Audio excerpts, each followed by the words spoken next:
ఇటు సికింద్రాబాద్లో ఆర్టీసీ సమ్మె కొనసాగుతోంది. హకీంపేట్ డిపోలో బస్సులు పరిమితమయ్యాయి. బస్సులు ఎక్కడికక్కడే నిలిచిపోవడంతో ప్రయాణికులు తీవ్ర ఇబ్బందులు పడుతున్నారు.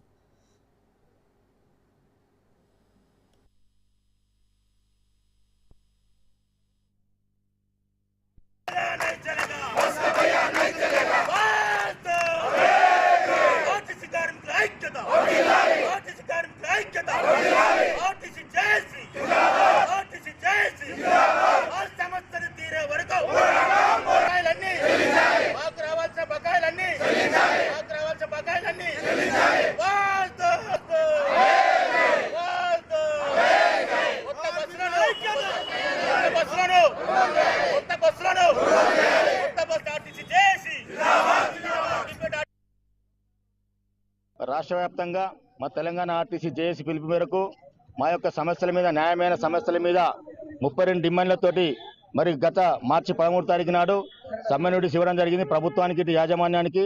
కానీ ఇప్పటికీ 40 రోజులైనా కానీ ప్రభుత్వం నుంచి కానీ ఇటు యాజమాన్యం నుంచి కానీ ఎటువంటి స్పందన రాకపోవడంతో మరి ఈరోజు సమ్మెకు దిగవలసిన పరిస్థితి ఏర్పడింది. ఎందుకంటే ప్రభుత్వమే మమ్మల్ని సమ్మెకు నెట్టింది. ఎందుకంటే మేము గత సంవత్సరం మేలో కూడా మేము సమ్మె నోటీస్ ఇచ్చినాము. అప్పుడు కూడా మరి ఇదే గవర్నమెంట్ మరి పొన్నం ప్రభాకర్ గారు కానీ మా యొక్క మినిస్టర్లు కానీ కోదండరాం కానీ కూననే సాంబశ్వరరావు కానీ పిలిపించుకొని కూర్చొని మీ సమస్యలు ఒక 2 నెలలు తీరుస్తామని చెప్పేసి అప్పుడు హామీ ఇవ్వడం జరిగింది. ఎందుకంటే అప్పుడు ఇండియా పాకిస్తాన్ యుద్ధం అవుతుంది, ఈ టైంలో మీరు సమ్మె చేద్దామని చెప్పేసి అంటే అప్పుడు మేము వాయిదా వేసుకున్న తర్వాత కూడా ఇప్పటి వరకు కూడా మా సమస్య తీర్చకపోయేసరికి మా జేఏసీ ఏం చేసిందంటే మా సమస్యలు, ఎందుకంటే మాకు రావాల్సిన 2 PRCలు ఉన్నాయి. ఇదే కాంగ్రెస్ ప్రభుత్వము తమ ఓట్ల కోసము, తమ గవర్నమెంట్ రావడం కోసము మరి ప్రభుత్వంలో మేనిఫెస్టోలో పెట్టిన అంశాలనే మేము తీర్చమంటున్నాము.